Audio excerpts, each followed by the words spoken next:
नमस्कार दोस्तों, निक्स की बात में आपका स्वागत है। मैं निक्स राजपुरोहित एक बार फिर से आपके साथ कुछ नई चुनावी चर्चा के साथ। तो आज हम बात करते हैं महाराष्ट्र को लेके। महाराष्ट्र को लेके जो सियासी घमासान बसा हुआ था, आज उसका फाइनली कुछ हद तक समीकरण का निवारण हुआ। इलेक्शन कमीशन ने आज ऐलान किया है, फाइनली अपना डिसीजन सुनाते हुए कहा है कि शिवसेना, असली शिवसेना का जो चुनाव चिन्ह है और शिवसेना का नाम है, दोनों ही आज शिंदे को दिया गया है। शिंदे सेना को आज शिवसेना का ऑफिशियली स्टेटमेंट मिल गया है। आज उद्धव, ऐसे माने तो आज उद्धव की हार हुई है और शिंदे सेना की जीत हुई है। शिंदे सेना को शिवसेना मिल चुकी है और चुनाव चिन्ह जो तीर कमान का शिवसेना का चुनाव चिन्ह है, वो भी आज शिंदे को मिल गया है। इसी बीच ये इतने घटनाक्रम है जिसका सभी को इंतजार था, पूरे देश को इस बात का इंतजार था, जो भी राजनीतिक विशेषज्ञ थे, सलाहकार थे, उन सभी को इस चीज़ का इंतजार था कि आखिर जो इतने समय से ये चल रहा है कि आखिर शिवसेना किसकी है, उद्धव की है या एकनाथ शिंदे की है। इसी बीच जब इलेक्शन कमीशन का ये रिजल्ट आया है, इलेक्शन कमीशन ने जो अपना फैसला सुनाया है, उसमें शिंदे को सही शिवसेना माना गया है। और शिवसेना को देखते हुए ये फैसला सुनाने के लिए शिवसेना को जब शिंदे को सौंपा, तो इलेक्शन कमीशन ने 78 पेज का अपना फैसला सुनाया। इसमें इलेक्शन कमीशन ने माना है कि मेजॉरिटी जो शिवसेना के कैंडिडेट हैं, शिवसेना के जो कार्यकर्ता हैं, शिवसेना से जो निर्वाचित सदस्य हैं, वो सब शिंदे के साथ हैं। अधिकतर शिंदे के साथ होने की वजह से इलेक्शन कमीशन ने अपना फैसला शिंदे को सुनाया है और शिंदे के पक्ष में इलेक्शन कमीशन ने अपना फैसला सुनाया और शिंदे गुट इसको अपनी बहुत बड़ी जीत मान रहा है। और वहीं उद्धव ठाकरे के गुट के लोगों में काफ़ी निराशा है। और इस निराशा में जो अभी संजय राउत ने एक बयान दिया है, हम उसकी चर्चा नहीं भूल सकते, क्योंकि संजय राउत ने भी एक बयानबाजी में कहा है, हालांकि संजय राउत के बयान को इतना सीरियसली पॉलिटिक्स में नहीं लिया जाता है, पर फिर भी संजय राउत उद्धव गुट के सबसे सक्रिय नेताओं में से एक हैं और अनुभवी नेताओं में से एक है। तो संजय राउत ने कहा है कि ये जो फैसला सुनाया है इलेक्शन कमीशन ने, उसके पीछे 2000 करोड़ रुपए का, सुनिएगा, 2000 करोड़ रुपए का लेन देन, मतलब सौदा हुआ है।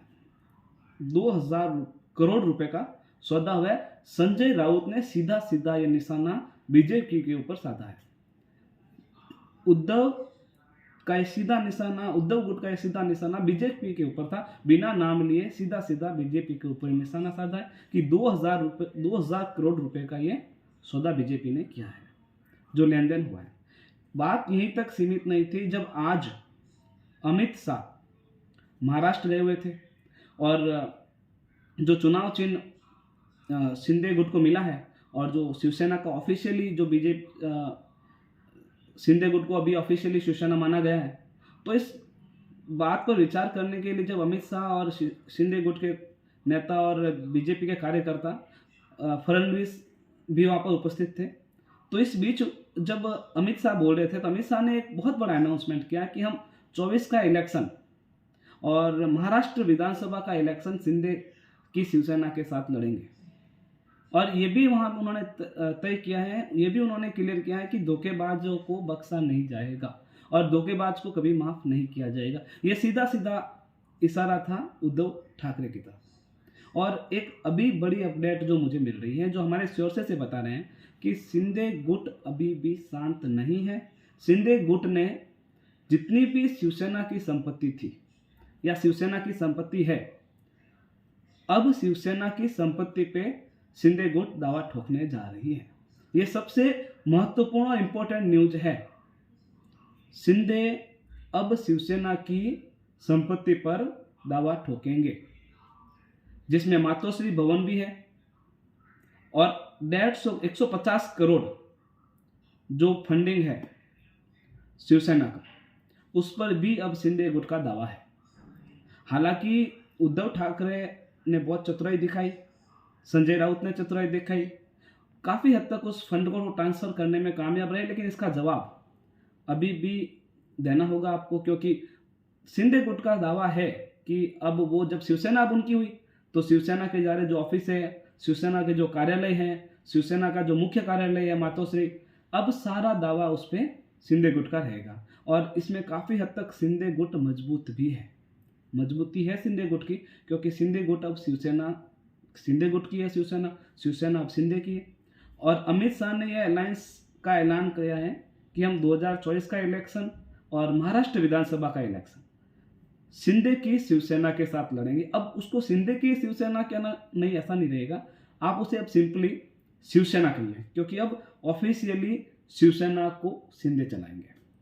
आज इलेक्शन कमीशन ने जब ये ऐलान किया, जब अपना फैसला सुनाया कि अब शिवसेना की जो मुख्य है, जो करता धरता अब शिवसेना के हैं, वो एकनाथ शिंदे हैं। एकनाथ शिंदे ही अब शिवसेना की पहचान है।